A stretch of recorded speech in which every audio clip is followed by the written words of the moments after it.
it is Jess and Katie here from the Scrappy Sisters, and we're here to talk all things scrapbooking for the year 2021.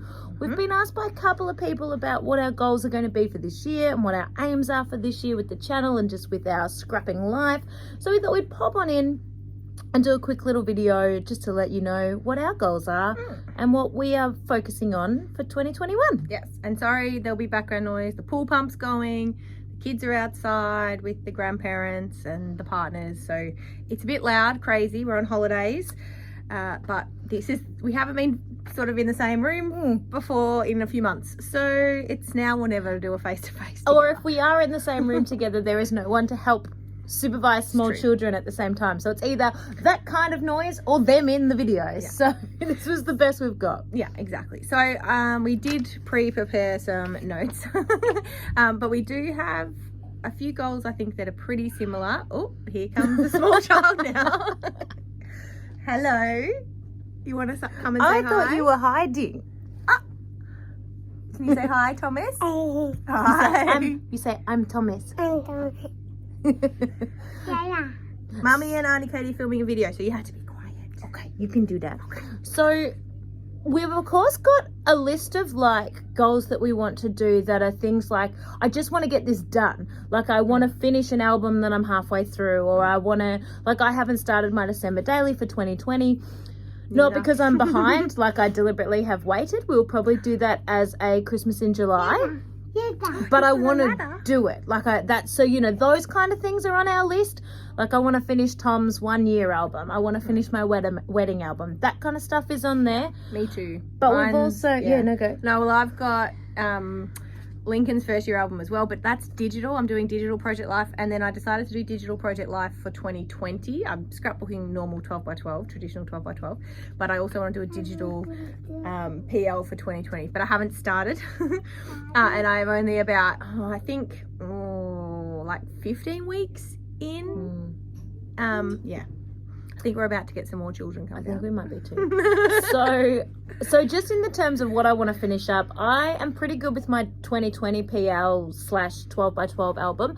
I've only got a little bit to go on that, and that will be done. So I want to try and keep up to date again this year with my 2021. But then we've got the more sort of, I don't know how they're goals, but they're not like just complete this kind of goals. They're more like aspirational. Yeah, goals. nice. Yeah, good one. Yes. So mine is, well, we've both got similar goals around using our supplies, but not like a traditional just use it up or bash use our it kind of stash or thing. whatever. I mean, that's great, and we want to focus on using our stash too, because as we know, like everybody else, we've got enough product. Way too much. But mine is more, I know if I set myself a, like, don't buy anything for 3 months, it's unrealistic. So I'm going to do use something up before I buy something new. So my goal is to try, particularly my collections, is to try to use up a collection before I buy a full collection, but just in general, try and use up kind of more of my supplies before I bring anything new in. So it's kind of like a one out, one in concept. Yeah, and I'm very similar. My problem isn't buying. I actually don't buy all that much because I get a monthly kit club. And obviously I buy that. So that is my thing that I buy every single month. But I don't always kill it, as lots of us don't. So therefore they get piled and piled and piled up, and I've just got so much supply. So I want to try and look at, is this one kit now too small that I'm just not creating with it? I don't want to mix it into my stash. I won't use it.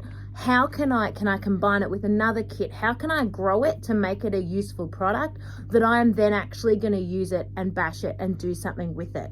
Do I put it into my Project Life? Do I combine it with more supplies to make a bigger kit again that I can get some life out of it again?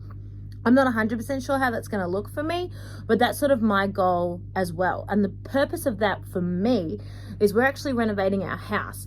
And my scrap room is not a room, but it's a reasonably large space.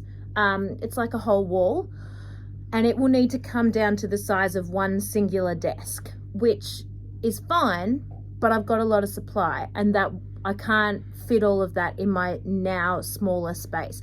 So it will go into storage and it will come back out. But as we know, by the time you get it back out, you've not used it for 6 months. Do you really need it? Was it important? So I have to work out what I'm going to put in boxes, what I can just purge altogether, what am I going to keep that is going to inspire me and that I'm actually going to use. So that's sort of my goal there with minimizing my supplies and also making my supplies work for me so that I'm actually using them. Yeah. And mine's similar, not that I want to reduce my supplies necessarily, although, I mean, that's everybody's goal, I think.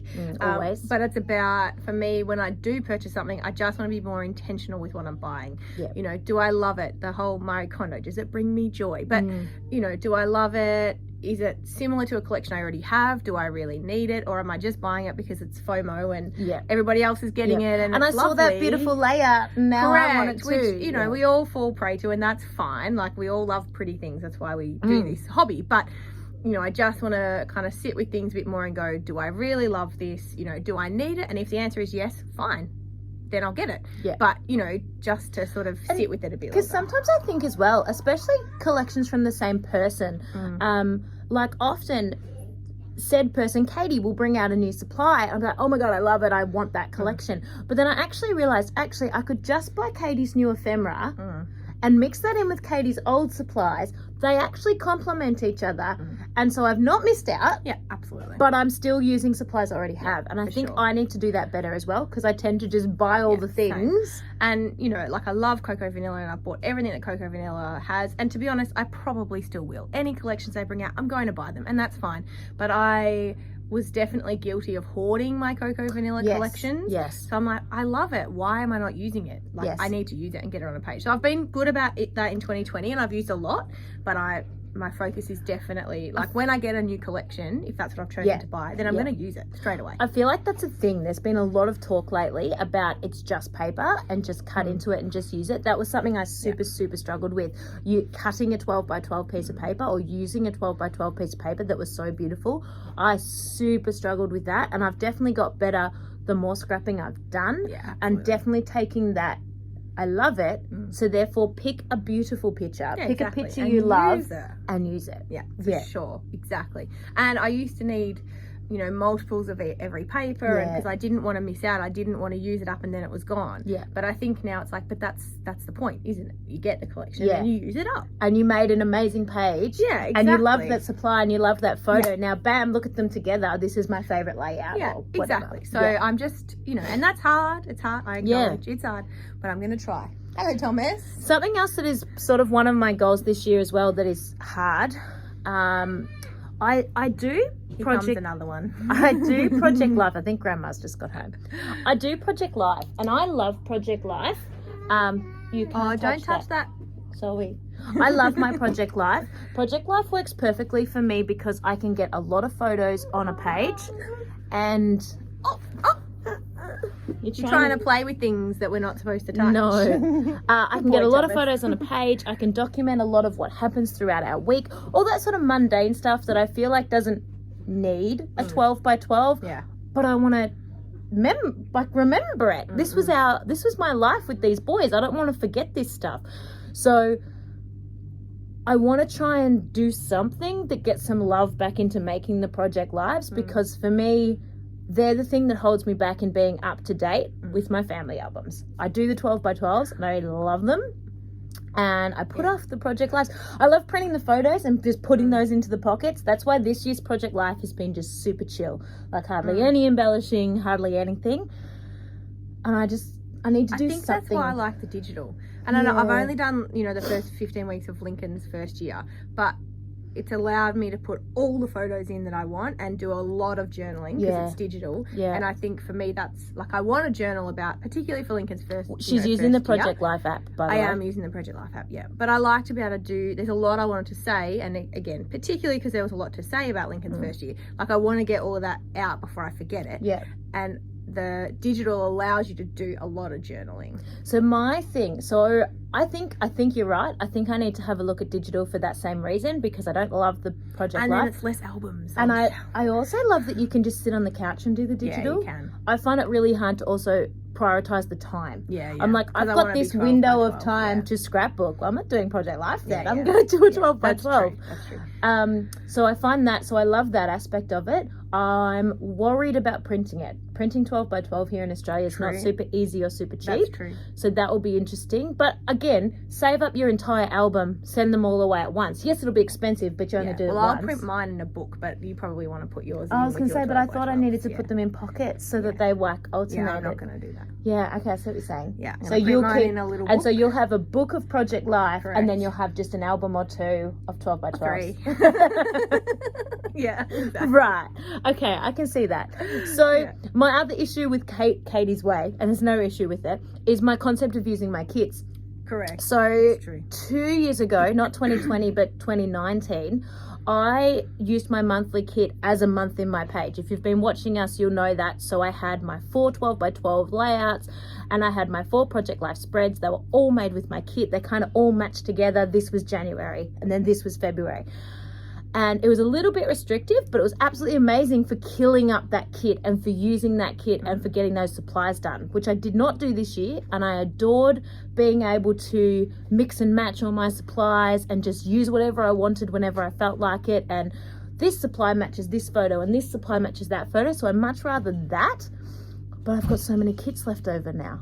So I just don't know what's the best for me. I'm wondering if I use my kit for my PL, but not use it for, just do whatever I want with my 12 by 12 still, is what I'm wondering. We're getting a lot of visitors, so we're going to have to wrap this up, I think. I agree. We've been 10 minutes, so that's okay. We have. I've only got one more, but I've done all mine. All right. But my last one is I shuffled around craft rooms a lot over the last 3 years. You've been up and down and around. Yeah, I've moved my room like 3 times. And so for this year, when I moved back into the space I was originally, it's very confusing. I will do a video about it. You're going to say hi, Jack. Here he is. Say hi, I'm Jack. Hi, I'm Jack. The only one you haven't seen now is Lincoln. I wonder if he'll come down. Yeah, I doubt it. He's being kept up there, I think. So basically, I just dumped everything into my space and I didn't organize it at all. It's just shoved in where it fit at the time because I needed to move it, and I was on a time frame because we were moving my son down into his own room, and it just all had to happen really fast. And I need to reorganize it because that is one thing holding me back from using my stuff. Don't move the camera, Jack. And that was actually the one other thing. I am finished, but that whole use your stack and purge your stuff concept, mine is actually about finding a use for it. Like, we've all got 101 stickers or something, you know, rub-ons or washi tape or whatever. And there's so many videos out there of using up washi tape and using up whatever. Yeah, come stand here. But I want to know, for me, what is my best way? Just making 10 layouts with washi tape is not my best way of using it up. I need to think of a way. Is it my storage method? Do I need to get it more in my face? Do I need to pick, you know, have that basket thingy on your desk that people do? Which I also do and want to get more intentional about too. Like throwing things in a little basket on my desk, and I'm like, right, I want to use those up. Yeah. They're easy things that I can shove onto any layout. Like they go with any project. Yeah, sorry, the camera's resting on the bed and he's now climbing on the bed. But you know, I like to throw some things in there that I really want to use those. There's like a couple of stickers left in that sheet or whatever, just get them on. Hey, Jack. So I've never done that, and I'm wondering, should I? Is that something that will help me do more scrapbooking as well, or using up those supplies, especially the random things where I've got 3 stickers left. Yeah, Do I throw that sheet away? That is quite a controversial thing to say, but it's definitely something that people... Jack made a book. He's very proud. That people can do and are proud to do. I don't know if I'm that person that could just throw that away, but then how do I get it on to a page? All right, let's wrap up. That's our 2020 goals. We'll try and do some check-ins throughout the year, see how we're traveling. Certainly I'm going to try and do a few videos about like using up collections and you know how they're going to work for us, and that's kind of the plan. You know, I'll do a scrap room tour once it's finished. But it's going to take a while. I will give you happen soon. I will give you a scrap room tour of my little mini space while the reno is happening, so you can see what I'm working with, which might be especially interesting for anyone that has super small spaces and, you know, want to have some ideas of what to do. And then after September, when the reno's finished, you'll be able to see a new and improved scrap space from me in the new, I'm not going to promise that this year, in the new year of 2022. Once I've had time to organise it. And let us know in the comments down below if there's particular videos you want to see from us or things you want to see us do on our channel this year. We're super excited. We're kind of got a loose goal. It's not something we're like kind of going to be upset if we don't miss, but we're going to aim for 4,000 subscribers this year. We're on about 3.5, I think. Yeah, 3.5. So yeah, but you know, if we don't get it, it's not a big deal. No. But you know, that's sort of a loose goal. Oh, we're gonna get another child. So let's wrap this up. All right, guys. We'll You got continue meet to Jack do and your 3 or 4 videos a week. But as I said, definitely let us know if there's particular skills or things you want us to show you. Anything at all. We're always game to give some things a try. If you liked the card tutorials that we did over December, let us know. We can sprinkle some more of those in throughout the year. Everything and anything. Thank you so much. My 2 terrors are here going Say crazy. bye, guys. Say bye. Bye.